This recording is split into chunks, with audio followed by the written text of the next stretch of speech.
Good afternoon friends. Next lecture series છે ભૈસજીય કલ્પનાની અંદર ક્ષાર અને ક્ષાર સૂત્ર વિશેની વિગત વિશે. તો ક્ષાર અને ક્ષાર સૂત્ર. ક્ષર એટલે શું? સંચલને ઇતિ ક્ષાર, કે જે મૂવમેન્ટ કરાવે, સંચલન, હલનચલન, કે જે મૂવમેન્ટ કરાવે એ ક્ષાર છે. ક્ષરણાત ક્ષણનાત વા ક્ષાર. ક્ષરણ એટલે કે કટિંગ અને ક્ષણન એટલે કે રિમૂવ કરવું છે, કે જેને ક્ષાર કહે છે. એટલે કે કટિંગ કરે છે. વાટ્સ હોય, કોઈ સ્કીન હોય, ઓકે, આ રીતની સ્કીન હોય અને એની ઉપર વાટ્સ હોય, તો આપણે શું કરીએ, એની અંદર સાર સૂત્રાંડ છે બેન્ડ અહીંયા બાંધી દઈએ દો. તો એક ક્ષરણ એટલે કે કટિંગ કરશે સ્કીનથી, અને ક્ષણન એટલે કે રિમૂવ કરશે, કટિંગ પ્લસ રિમૂવિંગ કરે, એને શું કહેવાય? ક્ષાર કહેવાય.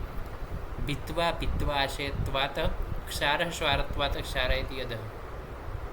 એટલે કે ભીત્વા એટલે કે અંદર રહેલા જે છે દ્રવ્યનું, ભીત્વા એટલે કે આશયની અંદર રહેલા દ્રવ્યનું ભેદન કરી અને ક્ષાર શું કરે? ક્ષારણ કરી એટલે કે રિમૂવ કરે છે, બહાર કાઢે છે, અને ઉપર અથવા નીચે. તો કે પિમ્પલ્સની આપણે વાત કરી લો. પિમ્પલ્સ હોય એની અંદર સિરમ હોય અથવા જે છે પ્લાઝમા હોય અથવા જે છે થોડું બ્લડ હોય, તો એની અંદર શું છે? ભેદન કરે ક્ષાર. પછી જે છે આશયનું ભેદન, એ આશય છે એનું, પિમ્પલ્સનો જે એરિયા છે એનું ભેદન કરે, એનું કટિંગ કરે અને એને રિમૂવ કરે ત્યાંથી. એને શું કહેવાય? એને કહેવાય છે ક્ષાર. આ જે છે એનું કર્મ છે. The formulation of drug from which has the capacity to move dosa. એટલે કે દોષોને મૂવ કરવાની કેપેસિટી જેની અંદર છે, દોષોને રિમૂવ કરવાની અથવા કટ કરવાની જેમાં કેપેસિટી છે, અથવા capacity to pierce or make a hole in a hollow structure. કોઈ હોલો સ્ટ્રક્ચરોની અંદર પેનિટ્રેટ એટલે કે હોલો સ્ટ્રક્ચરમાં પિયર્સ થવાની જે કેપેસિટી હોય અને દોષોને મોબિલાઇઝ કરવાના ડાઉનવર્ડ ડાયરેક્શનમાં, એને શું કહેવાય છે? ક્ષાર જે છે એની અંદર હોય. ક્ષારની અંદર આ બધી પ્રોપર્ટી હોય એવું કહેવામાં આવે છે, એને ક્ષાર કહેવાય છે. હવે ક્ષારની કલ્પના, પ્રિપરેશન વિશે વાત કરીએ તો શિર વૃક્ષસ્ય કાષ્ટાની, એટલે કે શિર વૃક્ષોના, એટલે કે જેની અંદર દૂધ નીકળે છે જેવા વૃક્ષોની અંદર, એની અંદરના લાકડાને પંચાંગ કીધું છે. શુષ્ક કરી અને આગથી એને સળગાવી દેવાના. નીત્વા તદ ભસ્પમ પાત્રે ક્ષિપ્તવા નિરેમ ચતુર્ગુણ. હવે એની ભસ્મને જે છે પાત્રમાં નાખવાની છે અને પાણીની અંદર શું કરવાનું? 4 ગણું પાણી લેવાનું. વિમધ્યમ ધારયેદ રાત્રો પ્રાતરચ્છમ જલમ નયેદ. સ્ટીરિંગ કરી એક રાત્રિ રાખવાનું, એટલે કે પલાળી રાખવાનું. એટલે સવારે સ્વચ્છ જળ લેવું અને ફિલ્ટર કરવાનું. કેટલી વાર? 21 વખત. તન નિરમ ક્વાથયેદ વહનો યાવત સર્વમ વિશુષ્યતિ. પછી એ જળ જે છે એને હીટથી, અગ્નિથી બહુ પાણી સુકાઈ જાય ત્યાં સુધી ગરમ કરવાનું. તતઃ પત્રાત સમુલ્લિખ્યમ ક્ષારો ગાહ્યમ શીતપ્રભ. અને જે પાત્રની અંદર ચોટેલો જે વ્હાઇટ કલરનો જે પાવડર છે, ક્ષાર છે, ઓકે, તો શું કર્યું? લાકડા લીધા, એને સળગાયા, ભસ્મ બની. ભસ્મને જે છે પાણીમાં પલાળી, પાણીમાં જે છે આખી રાત રવા દીધું, પછી 21 વખત ફિલ્ટર કર્યું, પછી એને આપણે ગરમ કર્યું. ગરમ કર્યા બાદ બધું પાણી સુકાઈ ગયું, ત્યારબાદ જે કણો વધ્યા, પાવડર વધ્યો, એને શું આપ્યું નામ? ક્ષાર. અથાનેનેવ વિધાનેનમ કુટજમ પલશમ અશ્વકર્ણમ પારિભદ્રકમ વિભિદક આરગવદ તિલવક અર્ક સુધા સુહી અપમાર્ગમ પાટલા નક્તમાલગમ વૃક્ષ કદલી ચિત્રક ભૂતિ કેન્દ્ર વૃક્ષા સ્ફોત અસો માર્ગ સપ્તશદ અગ્નિમંથ ગુંજા તશ્ચ કોષાદકે સમૂલમ પત્ર શાખા દહેત. એટલે કે આટલા બધા વનસ્પતિઓ છે જેની આપણે જે છે ક્ષાર બનાવી શકીએ છીએ. ઓકે, તો ક્ષાર કલ્પના is the one of the most potent કલ્પના છે.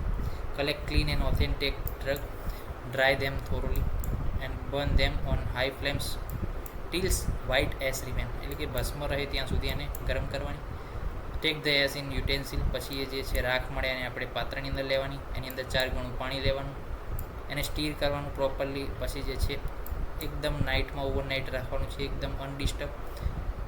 સવારમાં જે છે 21 વખત એને ફિલ્ટર કરવાનું, ક્લીન વોટર જે છે ભરતા જવાનું, અને clean the filtrate, collect the filtrate and keep it on high flame. પછી જે ફિલ્ટર મળે છે આપણને એને હાઈ ફ્લેમ ઉપર મૂકવાનું છે.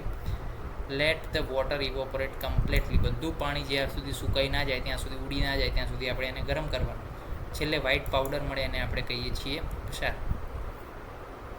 કલેક્ટ કરી લેવાનું એ પાવડરને, એ પાવડરને ક્ષાર કહેવાય અને એ વ્હાઇટ કલરનો હોય. ક્ષારના ટાઈપ કેટલા? તો કે 2 પ્રકાર, પાનીય અને પ્રતિસારણ. પાણી એટલે કે જે પીવા માટે ઉપયોગ લઈએ છીએ, અને પ્રતિસારણ એટલે કે જે લેપ બનાવવા માટે, લેપ માટે આપણે ઉપયોગ લઈએ છીએ. ચૂર્ણાભમ પ્રતિસાર્યમ સ્યાત પેય સ્યાત ક્વાથવત સ્થિત. એટલે કે ચૂર્ણ જેવો હોય એ પ્રતિસારણીય છે અને ક્વાથ જેવો હોય એ પાનીય છે. ઇતિ ક્ષારદ્વયમ ધીમાન યુક્ત કાર્યશૂય છે. આમ બુદ્ધિમાને એના કાર્યના અલગ અલગ યુઝ પ્રમાણે જે છે 2 પ્રકારના ક્ષાર કીધા છે. પ્રતિસારણીય અને પાનીય. પાનીય પીવા માટે એક વાત જેવું હોય, પ્રતિસારણીય લેપ જેવું હોય અને એનો લેપ કરવામાં આવે છે. ઓકે,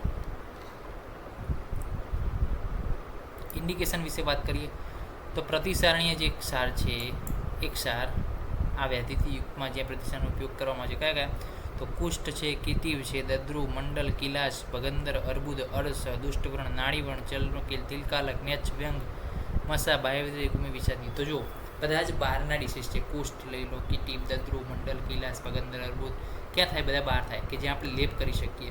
તો એ બધાની અંદર શું છે? પ્રતિસારણીય. જ્યાં લેપ કરી શકીએ એ પ્રતિસારણીય. તો એ રીતના આપણે યાદ રાખીએ.